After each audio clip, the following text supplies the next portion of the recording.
चरित अति पावन, मधुर सरस अरु अति मन भावन।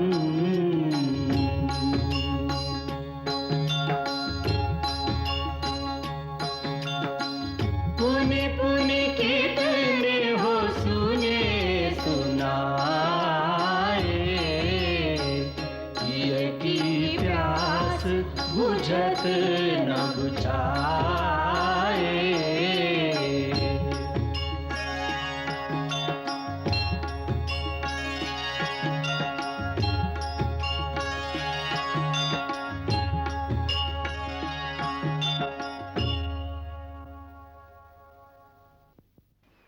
महाराज राम, आपका निर्णय उचित ही है। आपको मिथिला अवश्य जाना चाहिए। आपको देखकर मिथिला वासियों को थोड़ी ढाढ़स बंधेगी। विशेषतया महारानी सुनैना कुछ सांत्वना पाएंगी। आपकी यात्रा सफल रहे। क्या राम आ रहे हैं? हाँ महारानी जी। क्या सचमुच राम आ रहे हैं? हाँ महारानी जी, वो महाराज के साथ नगर में प्रवेश कर चुके हैं। राजमहल में पहुंचने ही वाले हैं। जाओ, उनकी अगवानी की तैयारी करो और मेरे लिए पूजा थाल तैयार करवाओ। आपको उठने की आवश्यकता नहीं। आपका स्वास्थ्य ठीक नहीं है महारानी जी। अरे ये स्वास्थ्य की बात करने का समय है क्या? जाओ, उनके स्वागत की पूरी तैयारी करवाओ। जाओ, अरे जाओ जाओ, उनके स्वागत की तैयारी करवाओ।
सदा सुखी रहो, चिरंजीव हो। महाराज ने यदि पहले ही सूचना दी होती तो हम आपके स्वागत में सारा नगर सजा देते। अयोध्या नरेश मिथिला में पधारे तो स्वागत उनके योग्य ही होना चाहिए।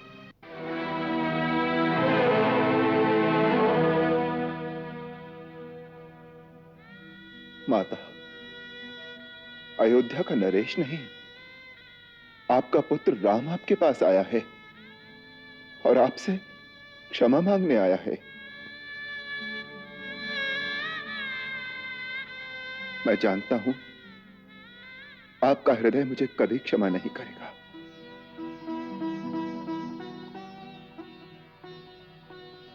फिर भी इतनी पीड़ा और इतना असीम दुख जो आपके हृदय को पहुंचा है, उसके लिए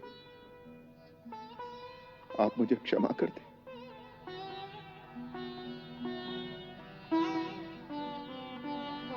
क्षमा मांगना तुम्हारा काम नहीं राम, यह तो सदा बेटी वालों का ही धर्म है।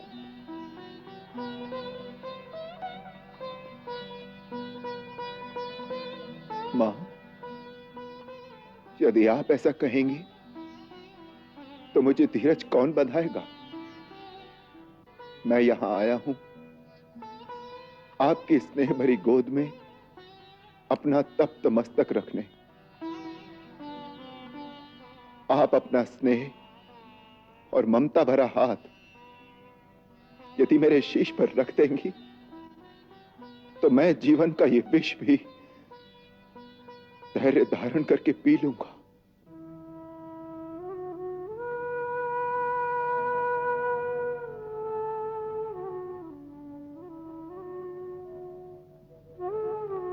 महारानी सुनैना, राम आपसे सांत्वना पाने और आपको सांत्वना देने आया है। आप यदि इसी प्रकार विवल रहेंगी तो राम को धीरज क्या बंधाएंगी? महाराज, मैं क्या करूं? ये सब मेरे मोह की दुर्बलता है। राम, सीता को मैंने अपनी कोख से जन्म नहीं दिया, फिर भी वही मुझे सबसे अधिक प्रिय है। अपना दुख दिखाई देता है महारानी, परंतु राम का दुख नहीं देख सकती। राम निर्दोष है, वह भी उतनी ही पीड़ा सहन कर रहा है जितनी आप, कदाचित आपसे अधिक, परंतु वो किसी को दिखा नहीं सकता।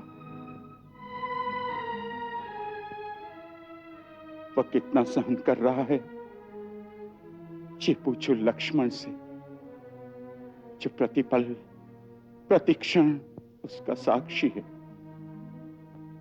वनवास की भांति आज फिर लक्ष्मण निद्रा को त्याग कर प्रतिपल प्रतिक्षण केवल अपने भैया की पीड़ा को निहारता रहता है।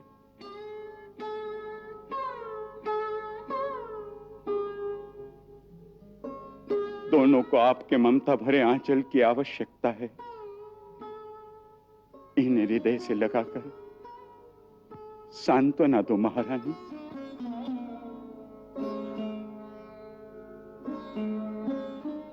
मैं अपनी पीड़ा में तुम्हारा दुख भूल गई थी वत्स, मुझे तुम क्षमा कर देना।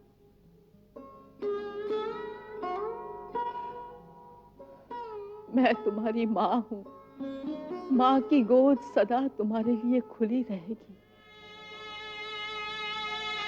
वत्स, मैंने तुम्हें और सीता को कभी भिन्न नहीं देखा। मुझे सदा तुम्हारे अंदर सीता और सीता के अंदर तुम दिखाई देते रहे हो। अब तुम ही मेरे राम हो, तुम ही मेरी सीता भी हो, मेरे पुत्र भी तुम ही हो और पुत्री भी तुम ही।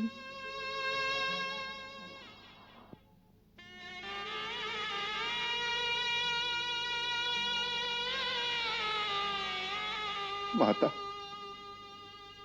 आज आपने अपने राम को एक नया जीवन दान दे दिया है।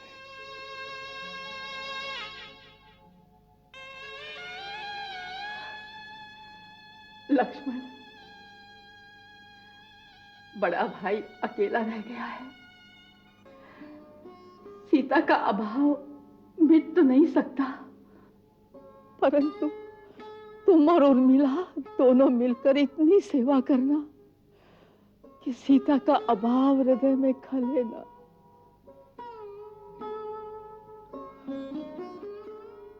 महारानी,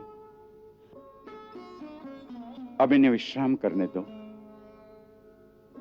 राम, लक्ष्मण, अपने कक्ष में चलो और थोड़ा विश्राम करो। जाओ पुत्र, जाओ।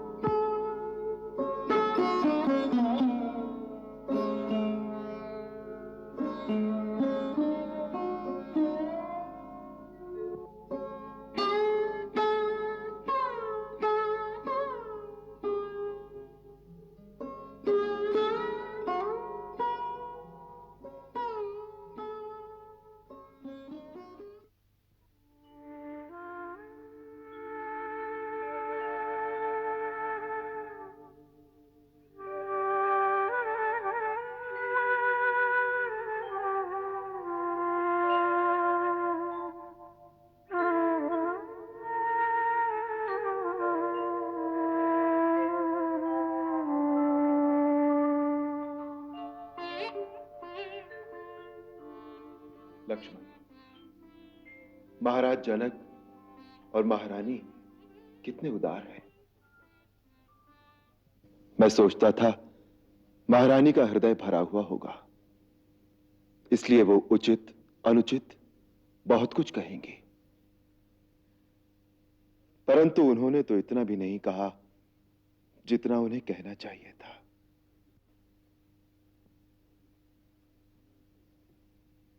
हमें उनसे उदारता की शिक्षा लेनी चाहिए। महाराज की जय हो।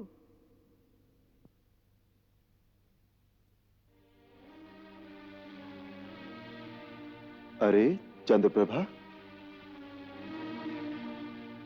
जी, महारानी ने कहा है। महारानी जी ने जो कुछ कहा है वो तो बाद में कहना, पहले जो मन में भरा है वो तो कह लो। जब हम आए थे तब तुम्हारे मुख पर इतना रोष था जो तुमसे सहन नहीं हो सकता था। तुम सीता की अंतरंग सखी हो, तुम्हें मुझ पर क्रोध करने का पूर्ण अधिकार है। जो कुछ तुम्हारे मन में क्षोभ है कि तुम्हारी सखी को वन क्यों भेज दिया गया, उसके ऊपर इतना बड़ा अन्याय किस अधिकार से किया गया, और भी जो कुछ कहना है कह डालो, जी हल्का हो जाएगा। इतनी पीड़ा को अंदर दबा कर रखोगी तो ये घुटन असह्य हो जाएगी। जो कहना है कह दो, तुम्हें पूर्ण अधिकार है। हमको क्या अधिकार है आपको कुछ कहने का? आप तो अवध के राजा हैं। मिथिला वाले तो बेचारे लड़की वाले हैं, वो आपको कुछ नहीं कह सकते।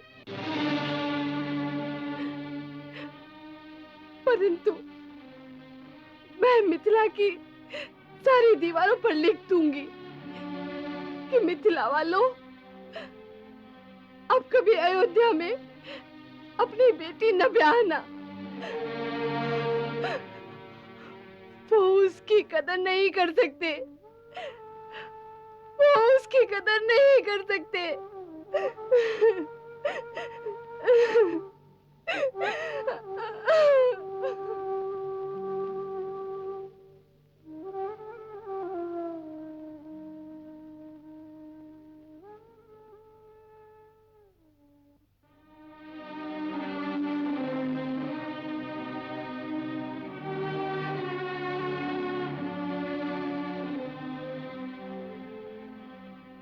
ठीक ही कहती है, ठीक ही कहती है।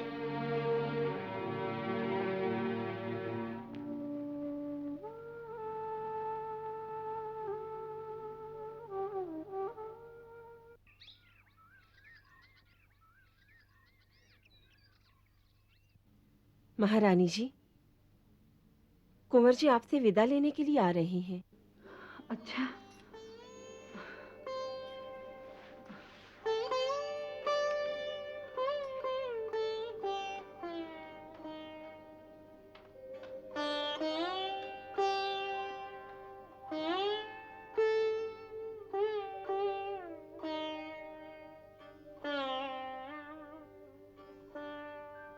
अब विदा दो माता। सदा सुखी रहो, दीर्घायु हो, सुखी हो। आज्ञा दें तो कुछ निवेदन करूं? कहो राम, क्या है? मां, अब मैं अकेला रह गया हूं, इसलिए यदि मुझे इस योग्य समझें तो कुछ काल के लिए मेरे पास अयोध्या में आकर रहें। मैं आपकी सेवा भी कर सकूंगा और कभी कभी थक हार कर आपकी गोद में अपना थका हुआ मस्तक भी रख सकूंगा। मैं अवश्य आऊंगी राम, मैं अवश्य आऊंगी। तुम्हें देखने से मुझे तुम दोनों के दर्शन हो जाते हैं। इसलिए मैं तुम्हारे पास अवश्य आऊंगी। लक्ष्मण, उर्मिल को, मांडवी और श्रुतकीर्ति को कहना कि माँ ने बहुत बहुत स्नेह भेजा है। सबका कर्तव्य है कि राजा और बड़ा भाई होने के नाते राम की सब सेवा करें।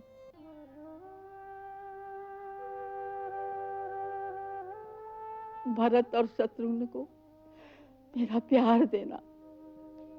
अच्छा माँ।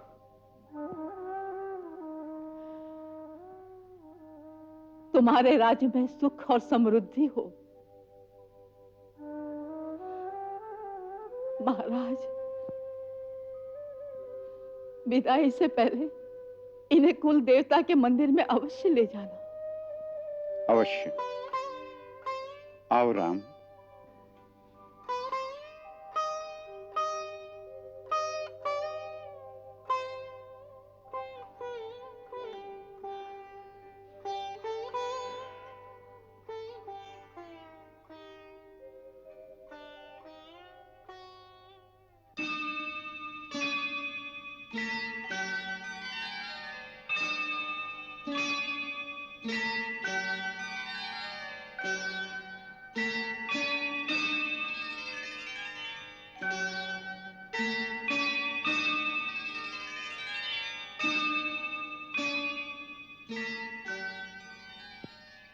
राम, लक्ष्मण,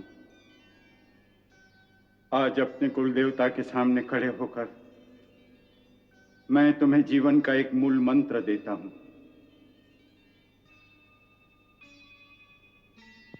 राम, जीवन में शुक्ल पक्ष और कृष्ण पक्ष दोनों का आना अनिवार्य है।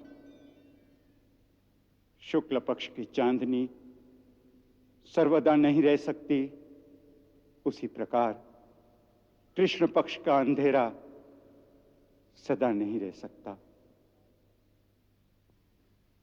काल का धर्म है बदलना, दिन को रात में और रात को दिन में बदलना।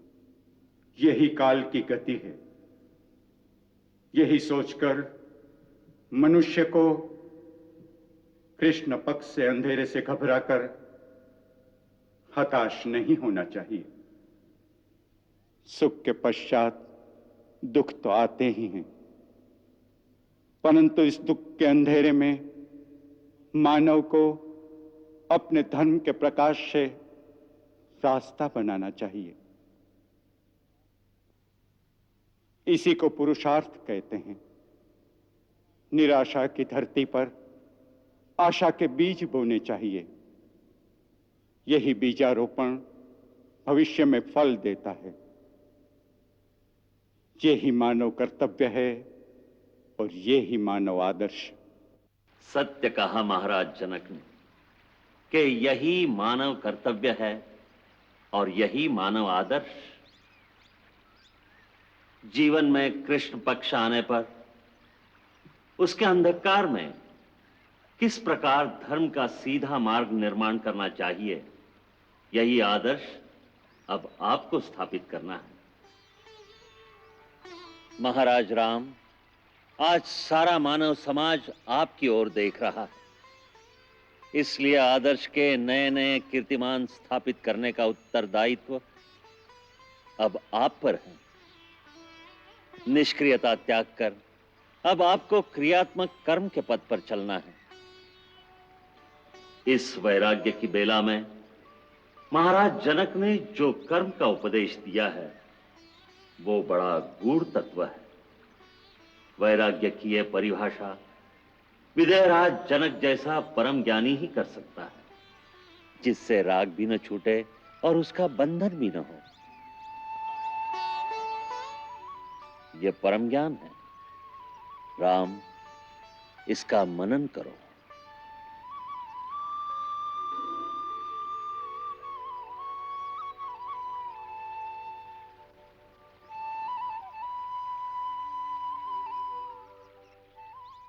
मंगल भवन अमंगल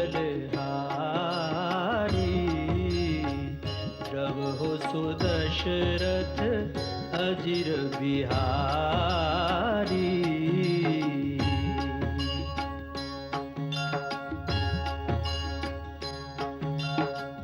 सीताराम चरित अति पावन, मधुर सरस अरु अति मन भावन।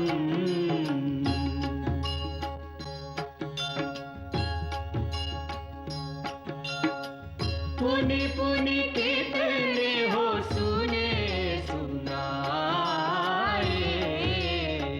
किय की प्यास बुझत